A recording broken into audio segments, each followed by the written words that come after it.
경험을 해 보셨는지 모르겠습니다. 어떤 주일은 교회 오는 날이 이거 너무 행복해요.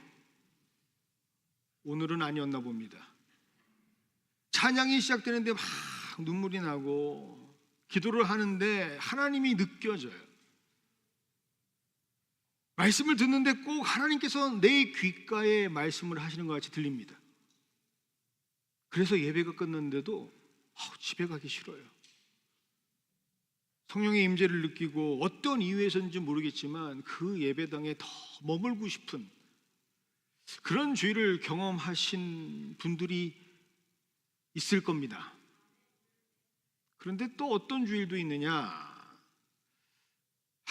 교회 가기는 가는데 마음이 무거워요.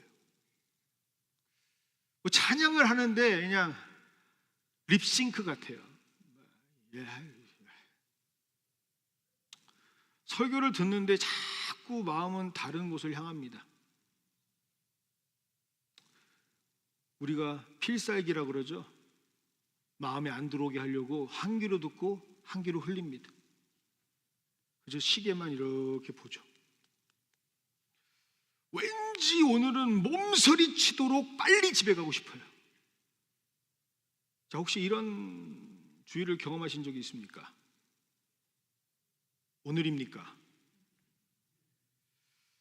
여러분, 너무 흥미롭지 않습니까? 같은 주일인데 전혀 다른 느낌을 내가 느끼는 거예요. 무엇이 달라졌고 어디 차이가 있을까? 사실 교회 똑같잖아요. 교회 동일하고 목회자 동일합니다. 같아요. 찬양 대동소이합니다. 말씀이요, 제가 엄청난 무슨 명설교가여가지고 그럴 줄 열심히 해라 그런 거예요. 그냥 똑같은 설교 매주 해요. 여러분, 근데 이유가 뭘까요? 왜 어떤 주일에는 나름대로 은혜가 되는데 어떤 주일에는 전혀 내가 교회를 다니는 사람처럼 느껴지지도 않을까요? 요즘에 이러한 솔직한 이야기들을 많이 하는 교회 영상들이 있더라고요. 그래서 그 영상들을 쭉 보면서 성도들의 인터뷰를 보았더니 대부분의 성도들이 뭐라 얘기하냐면 아마 그날은 제가 은혜를 받지 못했던 것 같아요 라고 말하는 걸 제가 봤습니다. 여러분, 어떻게 동의하십니까? 말 안 하기로 작정을 하셨어요. 근데 제가 이렇게 들어보니까 그런 것 같기도 한데 그런 것 같지 않아요. 그 이유는 대답하신 분들에게 제가 질문을 살짝만 바꾸어 묻는다면 그들이 어떻게 대답할까 궁금하기 때문에 그래요. 자, 정말 은혜를 못 받아서였을까요? 정말 은혜를 못 받아서 은혜가 없어서 그랬을까요? 제가 이렇게 한번 바꿔볼까요? 혹시 당신이 더 이상 은혜를 받을 수 없는 사람이 된 건 아닙니까? 그런 거 아니에요? 은혜를 못 받았다, 은혜를 받지 못한 사람이 되었다. 여러분, 이건 완전히 다른 얘기죠. 은혜를 못 받았다라고 하는 것과 나는 은혜가 있어도 은혜가 뭔지 모르는 사람이 됐다라는 것은 totally different story. 완전히 다른 거예요. 저는 지금까지 27년을 목회하면서 현장에서 몸으로 뛰면서 배운 한 가지 사실이 있습니다. 여러분, 그게 뭐냐? 진짜 신앙의 사람이란 늘 새로운 은혜만을 찾는 사람이 아니다라는 사실입니다. 여러분, 진짜 신앙의 사람은 어떤 사람인 줄 아십니까? 이미 주신 은혜를요 잘 간직하는 사람. 그래서 그것을 감사하면서요 그 은혜를 기억하면서 그 은혜를 더 큰 은혜로 만드는 사람이 진짜 신앙인들이더라고요. 여러분, 행복한 부부 어떻게 지금 이렇게 앉아 계시는 분들을 제가 지명할 수는 없는데, 행복한 부부 매일 행복하십니까?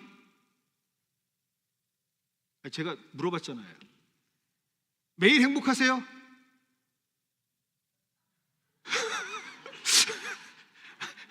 저 이렇게 솔직한 사람들이 말을 하네요. 근데 여러분, 행복한 부부 뭐 그 비결이 뭔가 여러분 보면 뭐 맨날 남편이나 아내나 뭐 새롭고 창의적인 방식으로 자신의 사랑들을 고백하고 매일매일 서프라이즈 선물을 하고 막 이벤트를 하고 막 그렇게 살아서 행복할까요? 아유, 얘기만 들어도 머리 아파요 저는. 여러분, 실제로 그런 부부가 그렇게 해서 행복하다 그러면 알려주세요. 제가 왜 그런지 이유를 알려드릴게요. 분명히 둘 중에 하나는 뭔가 구린 게 있는 거예요. 뭔가 엄청난 잘못을 저지르고 꿍꿍이로 그걸 덮으려고 계속해서 그러는 겁니다. 여러분, 사기꾼이 잘해줍니다. 일반적으로 정상적인 부부라면 이런 부부가 맞는 거예요. 정말 우리 부부가요, 매일매일 잘해주고 이벤트하고 막 이렇게 하고 막 이러는 거예요. 아유, 여러분, 예수님이 오시는 게 더 빨라요. 불가능한 거죠. 그런데 그런 이벤트도 없고 막 여러 가지 스페셜리티도 없는데 매일매일 사랑할 수 있다? 그러면 그건 어떤 거냐? 잘 들으셔야 돼요. 이미 서로 주고받은 사랑이 너무 크거나 아니면 그 사랑을 잘 간직하고 기억하고 있기 때문에 그렇습니다. 오늘 잘할 수는 없겠죠. 오늘 불만이에요. 좀 모자란 것 같아요. 그런데 그가 나에게 베풀어줬던 사랑이 여전히 있다면, 여전히 그가 내게 준 사랑이 내가 감사로 기억하고 있다면, 내가 오늘 사랑을 좀 못 받았다 해도 괜찮아요. 왜냐? 내가 이미 가지고 있는 사랑으로 그 빈자리를 채워줄 수 있으니까. 여러분, 저는요 지금 질풍노도의 시기를 보내고 있는 두 아이랑 살고 있습니다. 집에 들어가기가 좀 껄끄럽습니다. 들어가봐야 찾지도 않는 그 집, 만나봐야 아무 말 없는 그들. 내가 뭐 때문에 이 고생을 하나 싶어서 어떨 때는 혼자 교회에서 자요. 그런데 그럴 때마다 마음이 좀 힘들어요. 근데 그때마다 제가 보는 영상이 있는데 한번 같이 보시겠습니까? 어디가 돼요? 나는 어의 집에 갑니다. 그 다음은 뭐지? 비 하고 싶은 거? 눈 할까? 눈 아까 했는데. 그럼 했어 햇빛? 응, 햇빛 안 했다. 그럼 해봐 햇빛 어떻게 해? 땡, 땡, 땡, 땡. 해가 떴는데 어디가 돼요? 나는 어의 집에 갑니다. 할렐루야. 혼자 이거 봐요. 제가 혼자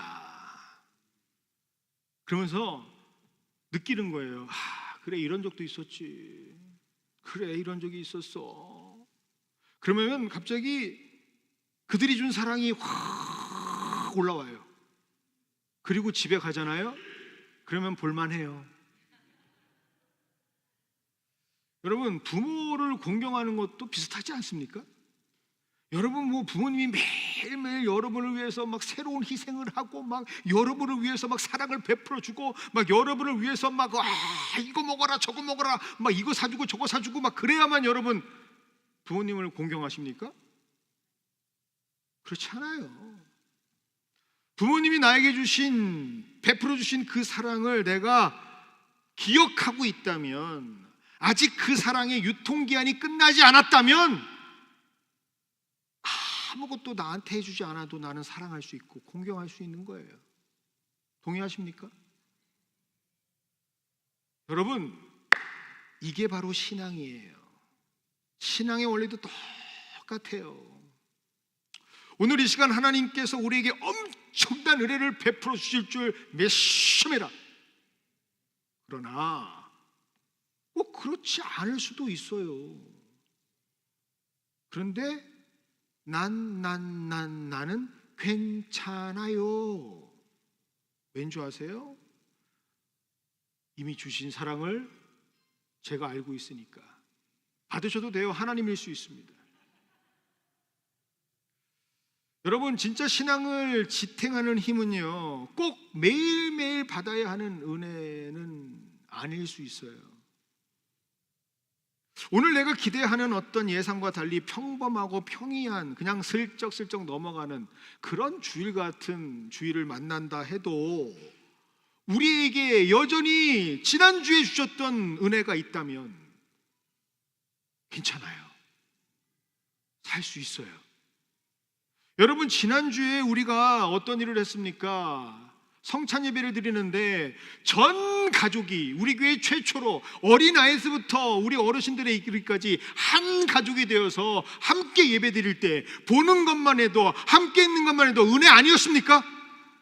그런데 그 은혜가 지금까지 내게 남아있다면 오늘 그렇게 엄청난 것이 있지 않아도 괜찮아요. 왜? 여전히 찬양이 남아있으니까. 여러분, 우리 매주마다 화요일부터 토요일까지 새벽 말씀을 드립니다. 그런데 그 새벽 말씀을 들었을 때 그래, 이게 내게 주시는 말씀이지라고 하는 은혜가 조금이라도 남아있으면 그 은혜로 충분하지 않아요? 그래서 여러분, 신앙생활에서 진짜 중요한 것은요, 늘 은혜를 사모하고 은혜를 누리는 것도 중요하지만 진짜 중요한 거는요, 내게 주신 그 은혜를 간직하고 기억하는 것, 그리고 그 받은 것을 더 큰 은혜로 키워가는 것이 진짜 중요합니다. 여러분, 성경에 신명기라고 하는 책이 있습니다. 신명기. 여러분, 이 신명기라는 게 무슨 책이, 무슨 뜻일까요? 신명기. 보통 이 한글로 신명기를 보면 많은 분들이 신은 무슨 귀신 신자라든지 아니면은 뭐 새신자라고 생각을 많이 하셔가지고 새로운 명령, 하나님이 주시는 말씀들, 이렇게 생각하시는 분들이 꽤나 많아요. 그런데 진짜 여러분, 신명기의 한자들을 파자를 해보면 어떤 말자로 돼 있느냐 한번 볼게요. 되풀이할 신자예요. 여러분, 무슨 얘기가, 뭐 신신당부, 했던 얘기 또 하고 했던 얘기 또 하고, 그 얘기 알죠? 신신당부. 그때 그 똑같이 리핏, 그게 뭐예요? 신자예요. 명은 뭐예요? 우리가 알고 있는 명령, 기록할 기자. 그래서 신명기라는 것은요, 이름부터 우리에게 알려주고 있는 거예요. 딱 신명기라는 게 우리에게 어떤 책인지를 알려주고 있는 거예요. 어떤 목적인지 알려주는 거예요. 뭐죠? 새로운 하나님의 말씀을 받는 것도 중요해요. 그러나 이미 주신 말씀을, 그 말씀을 기억하고 계속해서 그 기억한 말씀으로 새롭게 하나님의 역사를, 힘을 공급받는 책, 그것이 바로 신명기예요. 그래서 여러분, 신명기에 가장 많이 등장하는 단어가 하나 있는데 그 단어가 뭘까요? 바로 히브리어 자카르라고 하는 단어예요. 그건 어떤 단어냐? 우리말로 하면 기억하다. 우리가 성찬회 할 때 하는 Do this in remembrance of me, 똑같은 기억이라는 단어예요. 그래서 여러분, 신명기 내용을 보시면 항상 이런 내용이에요. 너희가 종되었던 애굽 기억하라. 그리고 그 애굽에서 너희를 이끌어 나온 나 여호와 하나님을 기록하라. 기억하라. 너희가 40년 동안이나 나와 함께하면서 그렇게 훈련받았던 그 시간 광야를 기억하라. 너희가 아무것도 없을 때 만나와 메추라기를 먹었던 것을 기억하라. 하나님께서 한순간도 놓지 않으시고 너와 함께 동행했던 그 시간들을, 그 역사들, 그 모든 것들을 기억하라 라고 기록되어 있는 겁니다. 그래서 여러분, 신앙인들에게 있어서 기억은요, 뭐 과거를 붙잡고 있는, 뭐 집착하고 이런 나쁜 뜻이 아니에요. 진짜 믿음의 사람들, 신앙인에게 이 자카르, 기억하다라는 것은 무슨 의미냐? 나의 삶을 지탱해 줄 수 있는 은혜의 힘을 내가 공급받을 수 있는 특권이에요. 기억하는 것. 그런데 여러분, 이 기억을 탁 잃어버릴 때, 망각했을 때 우리 인간은 어떠한 일을 당하게 되느냐? 받은 은혜, 주신 은혜, 누릴 수 있는 은혜를 다 쏟아버리게 되는 거예요. 오늘 본문을 보니 사도 베드로가 예수님께 묻습니다. 21절입니다. 그때 베드로가 나와 이르되 주여, 형제가 내게 죄를 범하면 몇 번이나 용서하여 주리이까? 7번까지 하오리이까? 저는 개인적으로 베드로 사도를 굉장히 좋아합니다. 참 솔직하지 않습니까? 뒤끝이 없어요. 제가 볼 때는 굉장히 괜찮은 사람 같이 보여요. 그런데 오늘 이 묻는 걸 보니까 나름대로는 열심히 한 겁니다. 왜요? 보통 당시에 용서는 몇 번까지 하라 그랬어요? 여러분, 보통 용서 몇 번까지 하세요? 그렇죠. 3세판 3번 하시죠? 참는다, 참는다, 봐준다, 아니다. 그런데 그 3세판이 맞아요. 그 당시 사람들도 3번씩 참았는데 나름대로 베드로는 3번 플러스 1, 7번 참아주겠다고 얘기한 거예요. 이만큼 하면 되겠습니까? 라고 물었던 거죠. 제가 몰라도, 잘은 모르겠지만 지금 시대 살면은 아마 우리 베드로 사도는 20과 계통이 아니었을까? 매뉴얼이 있어야 돼요. 그래야 따라가니까. 근데 진짜 재밌습니다. 예수님은 이상하게 그 질문에 이야기로 답변을 하기 시작하십니다. 어떤 분들은 또 성경 말씀 보시면서 그렇게 말씀하실 수 있어요. 목사님 무슨 얘기입니까? 22절에 딱 정확하게 기록되어 있지 않습니까? 22절 보세요. 이렇게 분명하게 말씀하셨잖아요. 뭐라고요? 7번뿐만 아니라 7번을 70번까지라도 할지니라. 이만큼 용서하라는 거 아닙니까? 라고 말씀하시는 분들도 있을 수 있어요. 자, 그러면은 여러분, 예수님이 말씀하셨던 7번이 아니라 7번을 70번까지라고 한다라면 여러분 몇 번인가요? 몇 번이에요? 네? 여기는 빨리 맞추네요. 일부는 자꾸 모른다고 그러던데. 맞습니다. 490번이에요. 여러분, 그런데 진짜 예수님이 베드로가 물은 질문에 490번이라고 대답을 했었을까요? 여러분, 만약에 그런 의미로 대답하셨으면요 23절을 기록하시면 안 돼요.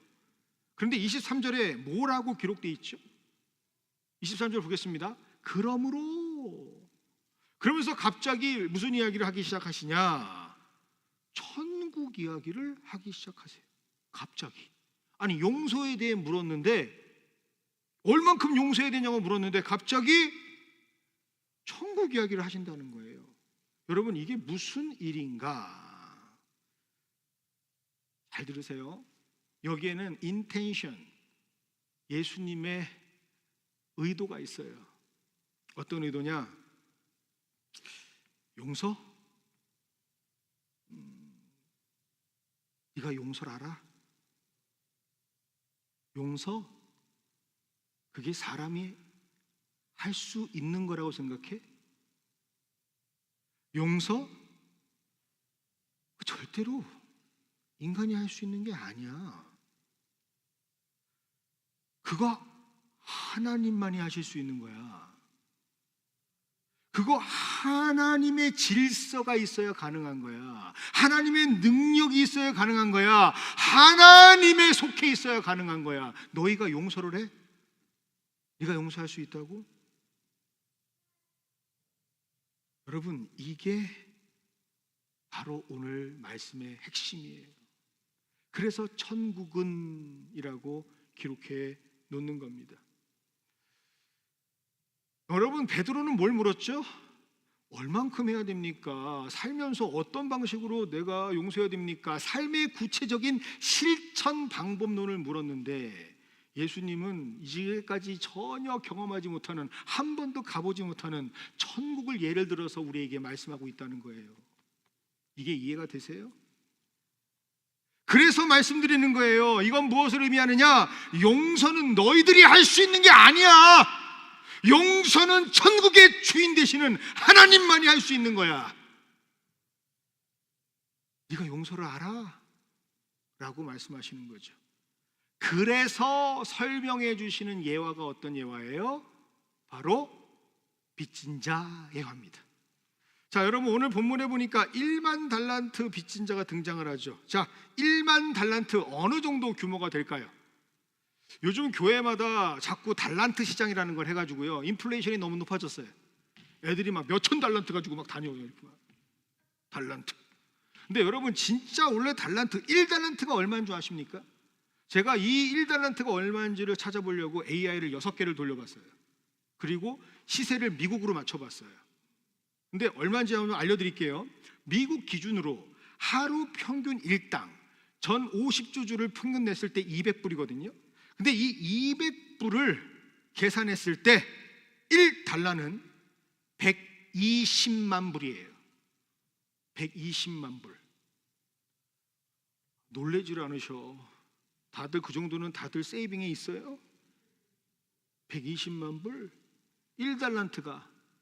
그런데 여러분 이게 본문에 보니까 1달란트가 아니라 몇 달란트라고 그랬죠? 10,000달란트래요. 그러면 여러분 공이 몇 개가 더 붙어야 돼요? 이제부터 머리 아프기 시작하죠. 여러분 그러면 얼만큼의 자산인 줄 아십니까? 제가 여기 계산해 왔어요. 얼마일까요? 120억 불. 120억 달러. 여러분 한국 돈으로 계산하시는 분들도 있어요. 여기에 하나로 따져볼게요. 16조 원 이상. 이거 요즘 저 환율 좋아져가지고 19만 불 이상. 여러분 이거 이게 무슨 얘기예요? 이게 한 사람이 빚을 졌는데 갚을 수가 없을 정도로 빚을 졌다 이 말이에요. 어마어마하게 빚을 졌다. 근데 갚겠답니다. 갚겠대요. 여러분 성경을 보니까 갚겠대요. 갚을 수 없는 걸 갚겠대요. 말도 안 되는 거지. 그런데 딱 한 사건으로 그 빚이 탕감이 됩니다. 딱 한 사건, 딱 하나 때문에, 한 이유 때문에. 그게 뭘까요? 우리 한번 27절을 볼까요? 27절을 보니까 뭐라고 기록되어 있느냐? 그 종의 주인이 불쌍히 여겨. 주인이요 불쌍히 여겨주는 거예요. 26절을 보면 그가 엎드리거든요. 갚겠나이다. 그 모습을 보고요 주인이 마음이 바뀌어가지고 불쌍히 여겨가지고 탕감시켜 주는 거예요. 여러분 1만 달란트 빚진 자가 그 부채에서 벗어날 수 있는 결정적인 힘은요, 완벽한 게임 체인저는요 그 빚진 자가 아니더라는 거예요. 누구죠? 바로 주인, 채권자더라고요. 그래서 그 주인의 불쌍히 여겨주시는 그 마음이 은혜를 입게 되는 거예요. 그래서 빚이 탕감되는 거죠. 그런데 여러분 오늘 본문을 잘 보세요. 그렇게 탕감을 받은 사람이, 은혜를 입은 사람이 어떤 삶의 반응을 보여주시는지 한번 28절을 보겠습니다. 그 종이 나가서 자기에게 100데나리온 빚진 동료 한 사람을 만나 붙들어 목을 잡고 이르되 빚을 갚으라. 여러분 100데나리온은 얼마일까요? 이것도 제가 계산을 해봤어요. 100데나리온을 동일하게 200불로 대치를 시켜서 계산해 보니까 100데나리온은요 2만 불이에요. 2만 불. 여러분 2만 불이면 어떤 사람한테는 엄청 큰 돈으로 느껴질 수 있겠죠. 그런데 여러분 딱 27절에서 28절에 넘어가자마자 하는 일이에요. 27절에서 얼만큼의 돈을 탕감받았죠? 120억 불. 그런데 28절에 오자마자 나에게 빚진 자의 멱살을 잡고 목을 잡고 조르면서 2만 불 갚어. 여러분, 이게 사람이에요. 지금 생각으로는 이게 사람인가 싶죠. 어떻게 같은 사람 동일 인간인가라고 생각하죠. 도저히 이해가 안 된다고 생각하죠. 그런데 이게 사람이에요. 이게 사람의 본질이란 말이에요. 그래서 저는 이걸 어떻게 규정하느냐, 어떻게 정의하느냐, 은혜의 기억 상실증에 걸리면 다 이렇게 돼요. 특별히 28절은 여러분 제가 강조했지만 이렇게 기록하고 있어요. 붙들어 목을 잡고 내 빚을 갚으라. 여러분, 이게 인간이라고요. 그런데 이 얘기를 들으면서 불편해하시는 분들이 있습니다. 목사님, 저는 그런 적이 한 번도 없어요. 저는 욕도 해본 적이 없는데 어떻게 남의 목을 잡습니까? 전 멱살 잡은 적 없어요. 저는 한 번도 그런 적이 없습니다라고 생각하시는 분들이 있을 겁니다. 그럴 때 제가 속담 하나를 알려드리겠습니다. 저는 사실 이런 한국 속담을 들을 때마다 막 소름이 돋아요. 저는 너무 멋진 분들이 만들었다고 생각해요. 어떤 말씀이냐? 때린 놈은 기억 못해도 맞은 놈은 반드시 잊지 않는다라는 말입니다. 우리는요, 당연히 내가 생각하는 내가 있어요. 내가 바라는 나도 있고, 그러니까 내가 생각하고 싶은 것 생각하는 사람들이에요. 기억도 왜곡해요. 나는 그런 거 하지 않았어. 몰라. 나는 그런 행동한 적이 없어. 내가 적어도 상상하는 나는 그런 일을 하는 사람이 아니야 라고 살아가죠. 그런데 여러분, 하나 말씀드릴까요? 만약에 여러분, 우리의 삶의 모든 것이 다 기록되어져 있는 하늘의 CCTV가 우리의 삶을 다시 리와인드, 리뷰한다면 여러분, 여기에서 다 자유할 수 있는 사람이 있나요? 아까랑은 표정이 많이 다르신데요? 어쩌면 우리의 삶은요, 오늘 말씀에 등장하는 뻔뻔하게 10,000달란트 빚졌는데 100데나리온 내 빚 갚으라고 멱살 잡았던 그와 다를 바가 없는 존재라는 것을 깨닫게 될 겁니다. 그리고 그 모습은 누가 분명하게 기록하고 있을까요? 하나님. 그리고 그 모습은 누가 분명하게 기억하고 있을까요? 하나님. 내가 아무리 나는 그런 적이 없다라고 말해도 소용없습니다.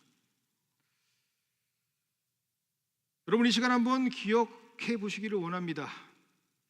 난 진짜 그런 거 없는데, 난 진짜 멱살 잡은 적 없는데.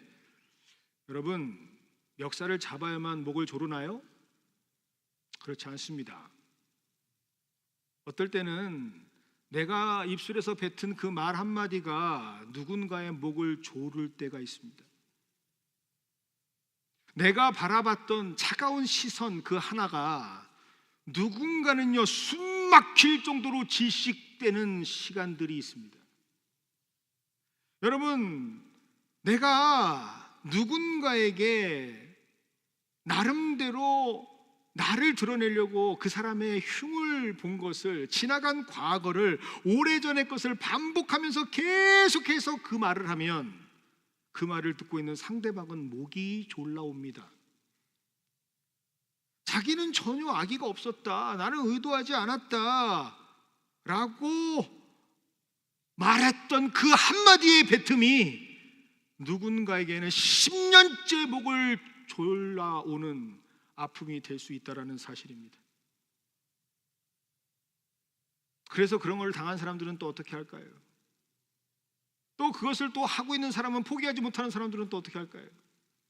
저 사람 나를 무시했어, 나를 폄하했어, 내가 원하는 방식으로 나를 인정해주지 않았어, 내게 빚이 있어 라고 하면서 내가 원하는 방식으로 사과할 때까지 넌 내가 만든 감옥에 들어가 있어. 용서 안 할 거야. 빚 갚을 때까지 용서 안 할 거야. 절대 용서 안 할 거야.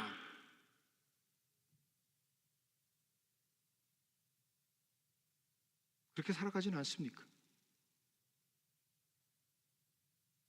여러분, 근데 이런 사람들은요, 특징이 있어요. 겉으로 잘 안 드러내요. 오히려 겉으로 드러내는 사람은 여러분 건강한 사람들입니다. 나 좀 삐졌네, 나 좀 서운하네, 나 당신한테 미운 거 있어, 이런 분들은 괜찮아요. 그런데 자기가 만든 감옥에 빚졌다고 그 사람의 모가지를 조르면서 계속 감옥에 있으라고 하는 사람들은 겉으로는 얘기 안 해요. 겉으로는 nice, very nice, 씩씩 웃으면서 다닙니다. 교회도 있어요. 기꺼이 예배도 드려요.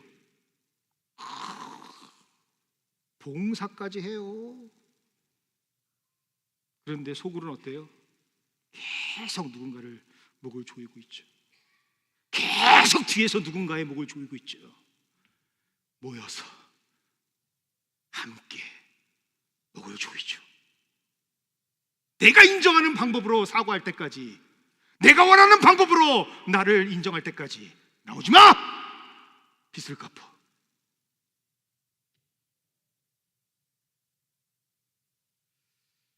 여러분, 이게 우리의 모습이에요.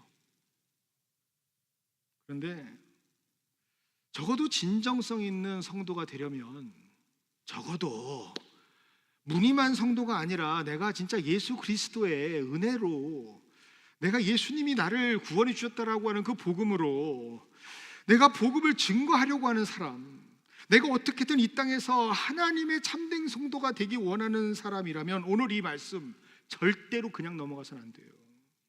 보고 또 봐야 돼요. 보고 보면서 그 말씀 동안 나의 모습을 찾아야 돼요. 말씀이 나를 비추는 내 모습을 발견해야 된단 말이에요. 내 문제가 어디에 있지? 왜 나도 그런 모습이지? 왜 나도 이렇게 됐지? 근데 많은 분들이요, 은혜를 몰라서가 아니에요. 은혜를 경험하지 못해서가 아니에요. 분명히 은혜 받았고 분명히 경험했는데 그럼에도 불구하고 그 은혜를 잊어버렸기 때문에 그래요. 망각했기 때문에. 어떤 분은 그 사람에게만 은혜가 가면 유통기한이 너무 짧아요. 컨테인을 할 수가 없어요. 자기가 받는 은혜를 가지고 있는 그릇이 너무 작으니까 맨날 받아야 돼. 맨날 저장이 안 되는 거예요. 여러분, 근데 기억하세요. 은혜를 망각하고 은혜를 잊어버릴 때, 은혜를 기억하지 못할 때 우리는요, 언제든지 죄인 중에 괴수가 될 수 있습니다. 우린 괴물이 될 수 있는 사람들이에요. 그게 우리의 문제예요. 그게 하나님께서 가장 아파하시고 힘들어하시는 우리의 진실된 모습입니다. 여러분, 아직까지 이해가 안 되십니까? 고백이 안 되세요? 난 아니야. 나는 그런 일을 한 적이 없어 라고 생각하시는 분이 있다면 죄송해요. 더 심각한 거예요. 자신은 탕감받았다라고 하는 사실조차 없는 거예요. 나는 하나님이 나를 용서해 주셨다라고 하는 그러한 경험조차 없는 거기 때문에 그래요. 사랑하는 연합의 여러분, 우리는 어떤 존재인가? 1만 달란트, 그 탕감을 받았다라는 은혜를 잊어버리는 순간 나에게 100데나리온 빚진 자의 목을 잡고 언제든지 그의 인생을 짓밟아 버릴 수 있는 사람들이라는 사실을 꼭 기억하십시오.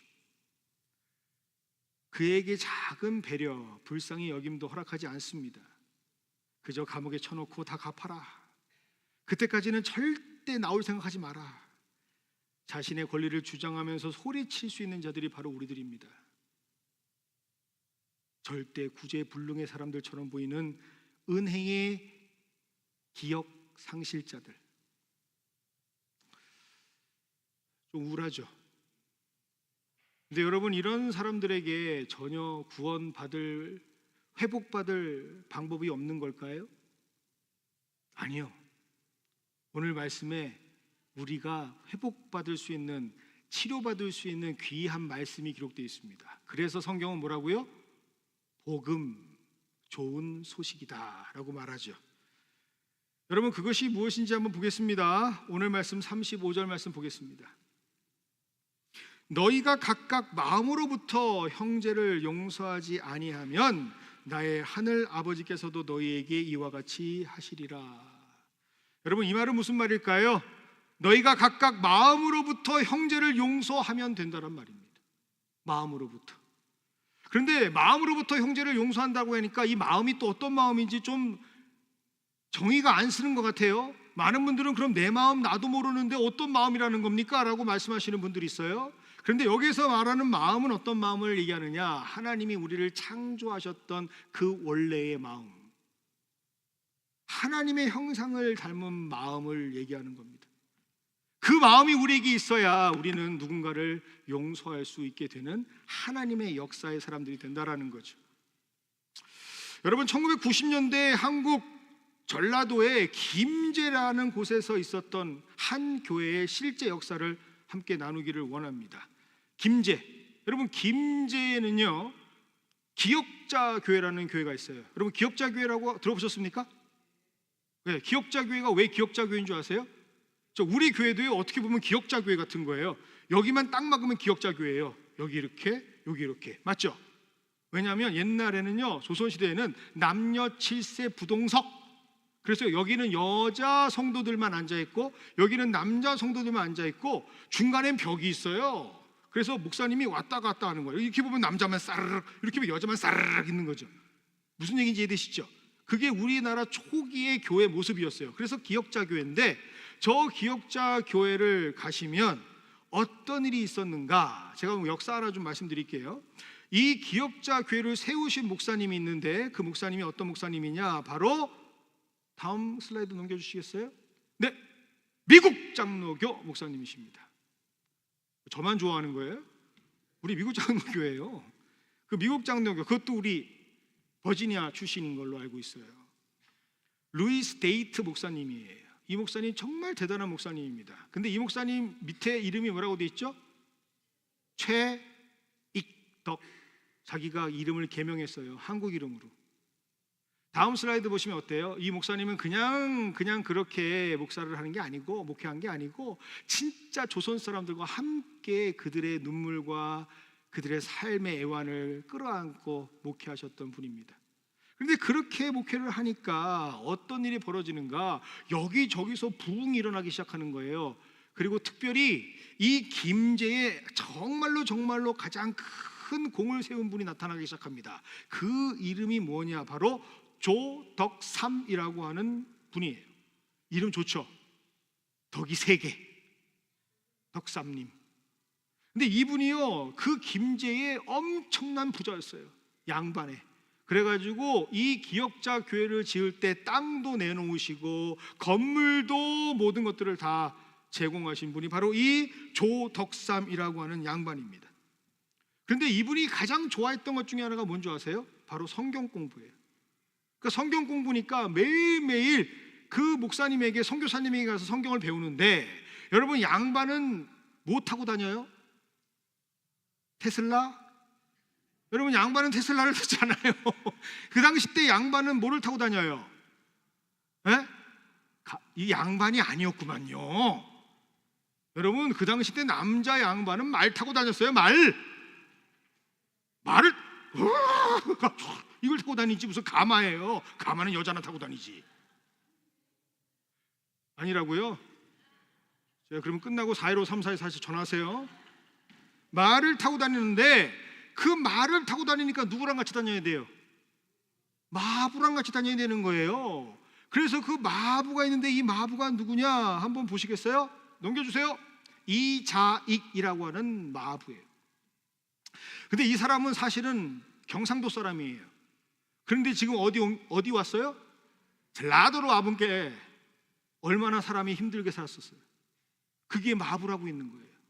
그런데 이 사람하고 둘이 맨날 다니니까 선교사님이 가르쳐주는 성경을 같이 들을 수밖에 없잖아요. 그런데 갑자기 마음이 뜨거워져. 성경을 들을 때마다, 말씀을 들을 때마다 너무너무 예수님을 사랑하게 되는 거예요. 그러니까 어때요? 자긴 가진 게 없어요. 그러니 몸으로 때워요.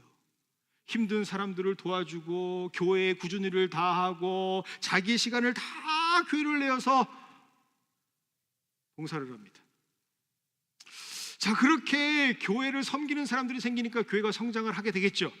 그래서 이제는 교회가 우리 정도 되는 것 같아요. 이만큼 커지니까 조직을 세워야 돼요. 사람을 세워야 돼요. 그러니까 최초로 거기에서 장로를 뽑는 시간이 됐습니다.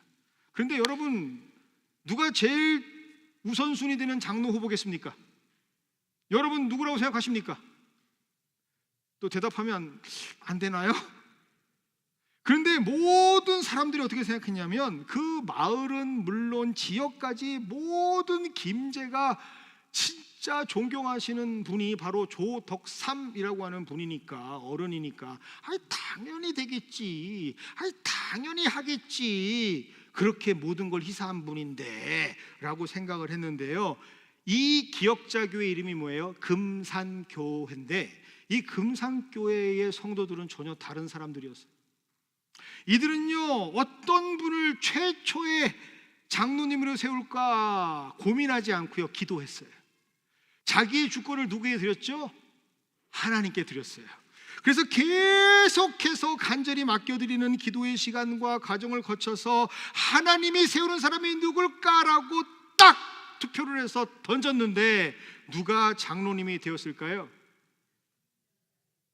다음 슬라이드. 네, 이자익. 여러분, 이게 실제 있었던 일이라니까요. 당시 1900년도 양반이 자기가 데리고 있는 종 머슴에게 첫 번째 장로의 자리를 뺏긴 거예요. 주인 따라다니면서 신앙을 가졌던 머슴이 먼저 주인이 된 거예요. 여러분, 이때 예배당 분위기가 어땠을까요? 자, 지금부터 저와 함께 레드선, 나는 조덕삼이다, 나는 조덕삼이다, 나는 조덕삼이다. 조덕삼으로 여러분이 바뀌셔서 한번 생각해 보세요. 교회 사람들이 날 바라보는 눈빛을 한번 생각해 보세요. 사람들이 나를 봐요. 그런데 되게 걱정하면서 봐요. 나가는 거 아니야? 아니, 저렇게 헌금 많이 하는 사람이, 아니 우리 교회 재정 이거 나빠지는 거 아니야? 여러분이 조덕삼이에요. 어떤 표정을 지으시겠어요? 네? 안 창피해요? 평생 양반으로 살았는데? 여러분, 누구나 이런 상황이 되면요, 곤란해질걸요? 뭐 어떻게 할 수가 없을걸요? 양반 체면이 있지, 그것도 다른 사람도 아니고 내 머슴한테 내가 발표? 확 그냥 엎어버릴 수도 있었겠죠. 그런데 조덕삼은 그 자리에서 일어납니다. 그리고 이렇게 외칩니다. 우리 금삼교회 성도들은 참으로 훌륭한 일을 해내셨습니다. 사실 저 사람 이자익, 하나님 앞에 진심인 사람입니다. 내가 보장합니다. 훨씬 저보다 더 열심이었고 은혜를 사모하는 사람입니다. 사랑하는 성도 여러분, 이제 우리 교회 첫 장로님 되시는 이자익 장로님 모시고 우리 잘해봅시다. 그러면서 본인이 제일 먼저 이자익 15살이나 어린 그 머슴 앞에 가서 큰 절로 인사를 합니다. 여러분, 이게 가능하다고 생각하십니까? 이게 가능하다고 생각하세요? 여러분, 이게 바로 우리 한국 기독교의 역사였단 말이에요. 어떤 힘이 이것을 가능하게 했는가? 바로 다름 아닌 1만 달란트를 불쌍히 여기셨던 그 하나님이 주시는 그 불쌍함의 마음이 무엇인지를 아는 사람, 하나님의 마음이 무엇인지를 아는 사람만 이런 일을 하는 거예요. 하나님의 마음을 가진 사람들은요, 사람들을 보지 않아요. 그들은 직분과 자리에 집중하지 않아요. 그들이 집중하고 바라보는 곳은 딱 하나밖에 없어요. 자신이 죄인임에도 불구하고 기꺼이 자기 생명을 다 바쳐서 나를 위해 죽으신 예수 그리스도의 십자가, 그 하늘 보좌밖에 집중할 데가 없단 말이에요. 그리고 나를 위해 그렇게 주님께서 탕감해 주신 은혜가 얼마나 크다라는 건지를 알고 있어서 그는 가슴을 붙잡고 감사하기 시작합니다. 그리고 어떤 일을 하는 줄 아세요? 이 자익 장로님을 그 당시 최고의 명문신학교인 평양신학교로 유학을 보냅니다. 그리고 모든 학비를 대고 모든 생활비를 다 댑니다. 졸업할 때까지, 아니 안수 받을 때까지. 그리고 그 이자익, 그때는 전도사님이 드디어 안수를 받고 목사가 되었을 때 그 누구보다 먼저 지금은 장로가 된 금산교회 장로님이신 이 장로님이 담임 목사로 청빙을 합니다. 그리고 이 조덕삼 장로님은 그 이자인 목사님을 평생 모시면서 목회를 이어갑니다. 그래서 여러분, 기역자교회 가시면 강대상 앞에 저 두 분의 조상가가 붙어 있어요. 여러분, 어떤 사람들은 저 조덕삼 장로님의 행동을 겸손이라고 말하는 사람들이 있어요. 그런데 저는 그 겸손이라는 단어는 어울리지 않는다고 생각합니다. 진짜 이 조덕삼 장로님에게 그런 일을 할 수 있게 만들었던 힘은 무엇이냐? 바로 기억, 자카르, 은혜를 놓지 않았던 기억입니다. 거룩한 기억. 은혜를 기억하는 공동체는 그래서 어떤 사람들이 되는 줄 아십니까? 이렇게 금산교회 같은 교회가 되는 거예요. 그게 우리나라 한국 기독교의 역사였습니다. 그래서 우리가 은혜를 간직하는 성도가 될 때 여러분들의 가정은 어떤 교회, 어떤 가정이 되겠어요? 금산교회 같은 가정이 되겠죠. 여러분의 삶의 자리가 이렇게 하나님의 마음으로 가득한 사람의 자리라면 그곳이 바로 금산교회 같은 천국이 열리는 자리가 될 줄 믿습니다.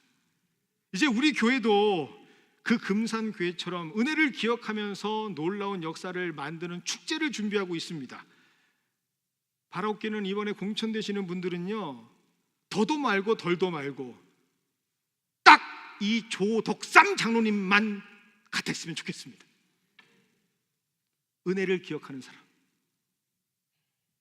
그 은혜가 유통기한이 아주 긴 사람, 그리고 그 마음이 하나님으로 가득한 사람. 그래야 우리 교회가 제2의 조덕삼, 제3의 조덕삼으로 계속해서 세워질 것 아닙니까? 조씨 한번 손 들어보세요. 조씨, 난 DNA가 있다.